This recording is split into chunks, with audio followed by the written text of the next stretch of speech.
जय संविधान, महात्मा गांधी की जय। जय भीम। 4 PM न्यूज नेटवर्क में आपका हार्दिक स्वागत है।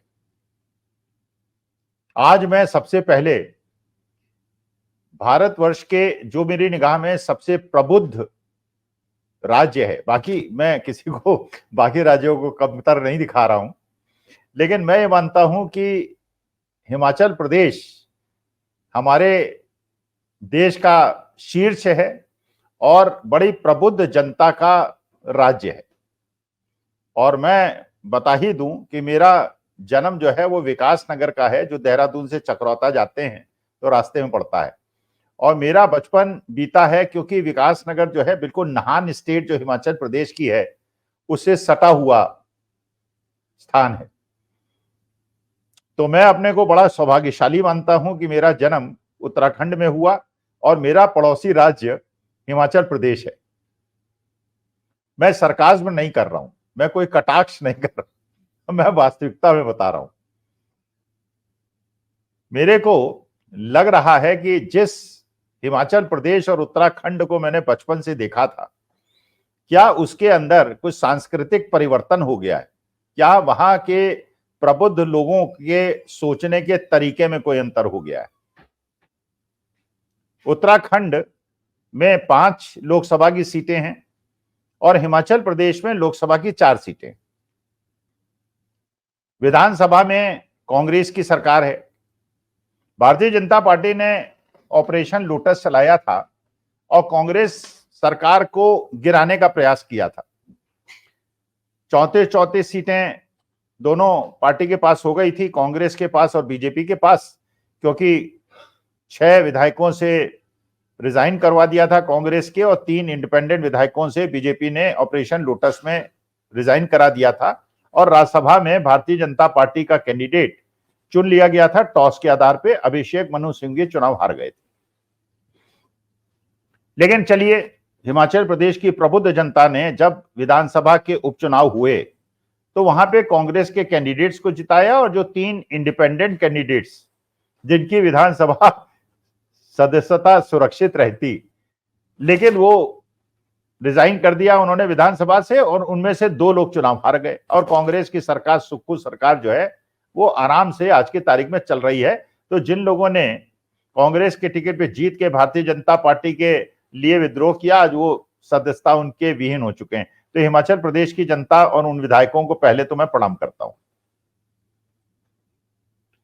इसके बाद लोकसभा के अंदर हिमाचल प्रदेश की जो 4 सीटें हैं वो चारों सीटें भारतीय जनता पार्टी जीती और उत्तराखंड की भी 5 सीटें जीती। तो इसका माने 9 सीटें जो उत्तराखंड और हिमाचल प्रदेश से, जो मेरी ननिहाल से जीती भारतीय जनता पार्टी और पड़ोसी राज्य से जीती, तो मेरे को सोचने के लिए मजबूर किया कि क्या मेरा बचपन का राज्य ऐसा जहां मेरा जन्म हुआ ऐसा हो गया है। हिमाचल प्रदेश ने 2 सांसद भेजे।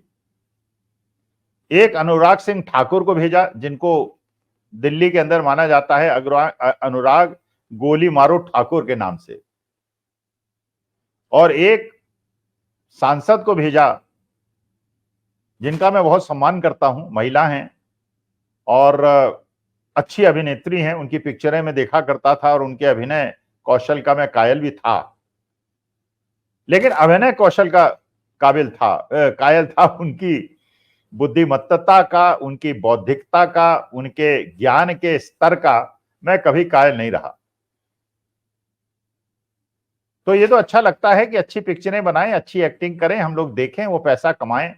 लेकिन जब हिमाचल प्रदेश की प्रबुद्ध जनता ने, मंडी की जनता ने कंगना रनौत को सांसद बना के भेज दिया और राजा वीरभद्र सिंह, जिन्होंने YS परमार के बाद हिमाचल प्रदेश को बनाने में बहुत बड़ा योगदान दिया, जिनकी पत्नी हिमाचल प्रदेश कांग्रेस कमेटी की अध्यक्ष हैं और पहले मंडी से सांसद थीं, उनके बेटे विक्रमादित्य को चुनाव हरा दिया और कंगना रनौत को जिता दिया।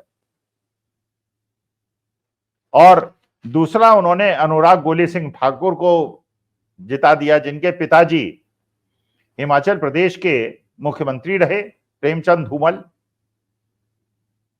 और जैसे पिता सांसद मुख्यमंत्री थे, उनके बेटे 2 बार से सांसद बने, पिछली बार मंत्री भी थे और कई महत्वपूर्ण विभाग और बाकी चीजें उनके पास थी, लेकिन वो परिवारवाद नहीं है। भारतीय जनता पार्टी के अनुसार वो परिवारवाद नहीं है। भारतीय जनता पार्टी के अनुसार जय शाह, जो अमित शाह जी के पुत्र हैं, सुयोग्य पुत्र हैं, वो बीसीसीआई के जनरल सेक्रेटरी हैं और करोड़ों अरबों रुपए में खेलते हैं। टेक्सटाइल इंजीनियर है। टेक्सटाइल इंजीनियरिंग का और क्रिकेट का क्या अंतर संबंध है मुझे नहीं पता। कोई चुनाव होता है, जो चुनाव होता है आप जानते ही हैं, क्रिकेट एसोसिएशन के कैसे चुनाव होते हैं। जो सत्ता में होता है उसके अध्यक्ष बन जाते हैं, चाहे वो गहलोत साहब के बेटे हों, चाहे वो सिंधिया साहब हों, चाहे महाराष्ट्र हो, चाहे कहीं हो, तो होता है। लेकिन just because he is a son of Amit Shah ji, he is a, और बीसीसीआई के नियम बदल दिए गए और उनकी जो एक समयावधि होती थी उसको बढ़ाया गया और जय शाह को, लेकिन वो परिवारवाद नहीं है भारतीय जनता पार्टी के अनुसार। खैर, कंगना रनौत जी ने एक स्टेटमेंट दिया, कल तो अनुराग सिंह ठाकुर ने एक स्टेटमेंट दिया था और उन्होंने आज की तारीख में, कल भी हंगामा होता रहा संसद के अंदर, आज भी हंगामा होता रहा और अनुराग सिंह ठाकुर उसके ओरिजिनल सोर्स थे। पिछली बार मंत्री थे, इस बार मंत्री नहीं बनाया। लोगों का कयास था कि अनुराग सिंह ठाकुर को शायद भारतीय जनता पार्टी का राष्ट्रीय अध्यक्ष बना दिया जाए, क्योंकि उनकी जो भाषा है, उनका जो तौर तरीका, काम करने का तरीका है और जिस प्रकार के वो अपने संस्कार दिखाते हैं, उससे हो सकता है मोदी जी उनसे खुश हो जाएं और भारतीय जनता पार्टी का उन्हें राष्ट्रीय अध्यक्ष बना दें। लेकिन चलिए, परमेश्वर की कृपा है कि ऐसा उन्होंने किया नहीं, ना तो उन्हें मंत्री बनाया और ना राष्ट्रीय अध्यक्ष बनाया।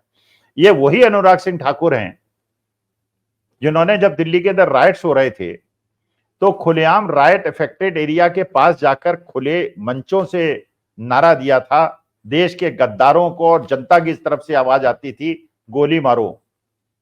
आपने सुना होगा।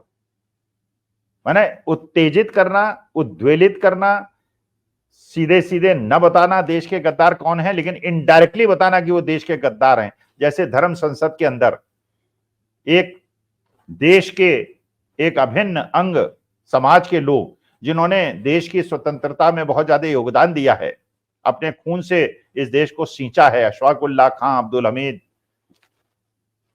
और बाकी ब्रिगेडियर उस्मान जैसे लोग, लेकिन आज की तारीख में ये लोग खुलेआम देश के अंदर धार्मिक विद्वेष पैदा करने के लिए और तोड़ने के लिए। लेकिन हिमाचल प्रदेश की जनता ने अनुराग ठाकुर को चुनाव जिताया और अनुराग ठाकुर ने संसद के अंदर संविधान के विरुद्ध जाकर एक लीडर अपोजिशन और विपक्ष के नेता की जाति पर प्रश्न उठाया, जो असंवैधानिक।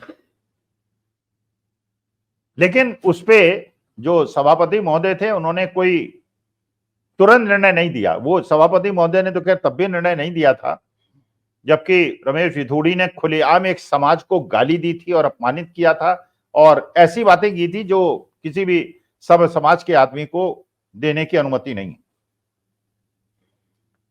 जब राहुल गांधी किसी का उल्लेख कर देते हैं जो संसद में नहीं है, तो सभापति टोक देते हैं, लेकिन जब सैम पिट्रोडा की जिक्र करते हैं, जो अनुराग सिंह ठाकुर करते हैं, और सैम पिट्रोडा के बारे में अनुराग ठाकुर को यही नहीं पता है कि सैम पिट्रोडा क्योंकि अमेरिका में बस गए, इसलिए उन्होंने अपना नाम सैम पिट्रोडा रख लिया। अदरवाइज वो ओबीसी वर्ग से आते हैं, वो कानपुर देहात के एक लोहार वर्ग से आते हैं और उनका जीवन एक संघर्ष की गाथा है।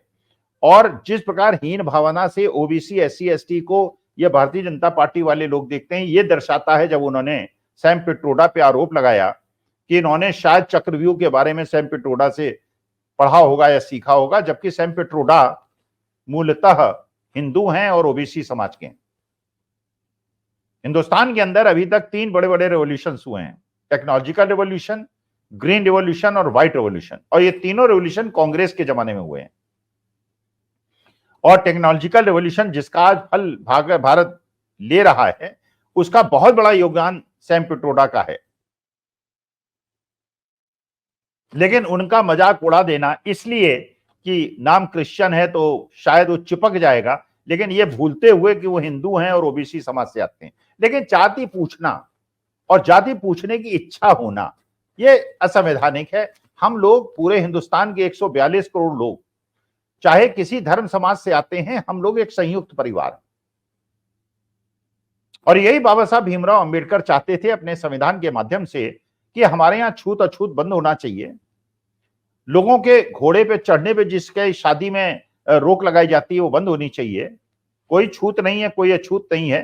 पानी के बर्तन अलग अलग होना या उनका बहिष्कार करना, या कांवड़ में जैसे सुना कि एक दलित व्यक्ति जो कांवड़ ले जा रहा था उसके साथ दुर्व्यवहार हुआ, ये देश, भारत जैसे देश जिसको विश्व गुरु कहा जाता है, वो इस प्रकार की शोभनीय बात नहीं। लेकिन हिमाचल प्रदेश के महान प्रबुद्ध जनता ने, अनुराग सिंह ठाकुर, जिन्होंने 2 दिन से पूरी संसद की ऐसी की तैसी कर दी है, उसके प्रणेता हिमाचल प्रदेश के चुने हुए सांसद हैं।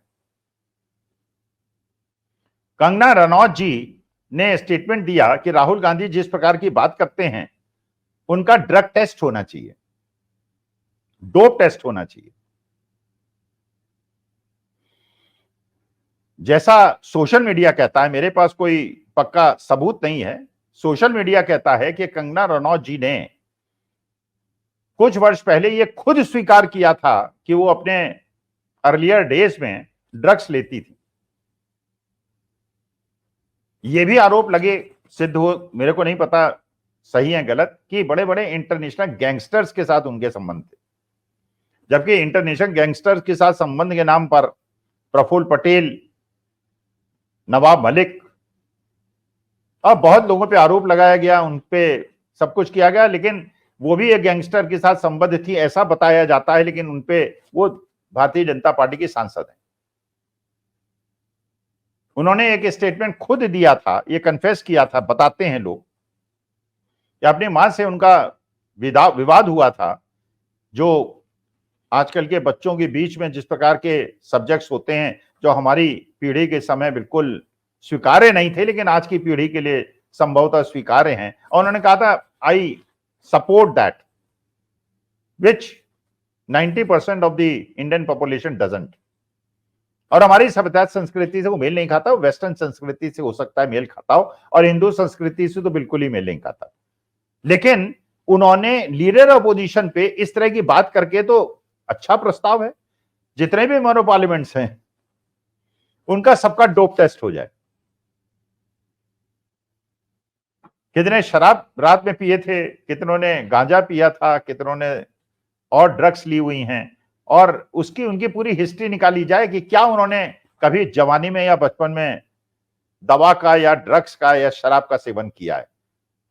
और उसके बाद पता चल जाएगा कि कौन ड्रग लेता है, कौन गांजा लेता है, कौन शराब लेता है, और कौन मुर्गा खाता है और पार्लियामेंट में अपने को सनातनी बताता है और कहता है कि ना मैं दारू पीता हूं, मैं बिल्कुल टी टॉटलर हूं, लेकिन रात को 11 बजे 5 स्टार होटल में जो उनकी डिनर पार्टीज होती हैं, बहुत बिहार के भी नेता हैं जो हमेशा सनातन धर्म पे बोलते हैं, लेकिन अक्सर सोशल मीडिया में उनकी प्लेटें दिखाई जाती हैं जिसमें मुर्गे की टांग दिखती है। तो हिमाचल प्रदेश की जनता, जो मेरे ननिहाल के पड़ोसी का राज्य है, बड़ा गर्व हुआ करता था। मैं सोच रहा हूं गर्व करूं या ना करूं, मैं ये सोचने में मजबूर हूं कि ये 2-2 सांसद जो आपने भेज दिए। कंगना रनौत ने एक बार कहा था, एक टीवी इंटरव्यू में कहा था, और एंकर महोदया तो जो हैं सो हैं, उन्होंने कहा था कि देश का पहला प्रधानमंत्री सुभाष चंद्र बोस थे। जब एंकर ने उन्हें सुधारने का प्रयास किया, उन्होंने डांट दिया कि नहीं, मुझे बोलने दो, सुनो, सुभाष चंद्र बोस देश के पहले प्रधानमंत्री थे, और देश जो है 2014 में आजाद हुआ था। एक और भारतीय जनता पार्टी की बहुत बड़ी नेत्री थी जो स्टूडेंट थी और इतनी ज्ञानी थी, उन्होंने कहा था कि हिंदुस्तान को जो आजादी मिली है वो परमानेंट आजादी नहीं है, वो तो 100 साल की लीज पे है। तो ऐसे ऐसे महान कलाकार, अब कंगना रनौत देखा कि अनुराग ठाकुर ने सारा महफिल को लूट लिया, तो उन्होंने आज फिर अपने को लूटने का प्रयास किया, और उन्होंने एक ऐसा स्टेटमेंट दे दिया जिससे कि अनुराग ठाकुर की जो वाहियात बात है वो दब जाए और उनकी बात उठ जाए। लेकिन इसके लिए उन्होंने अपने को सेंटर ऑफ अट्रैक्शन बना दिया।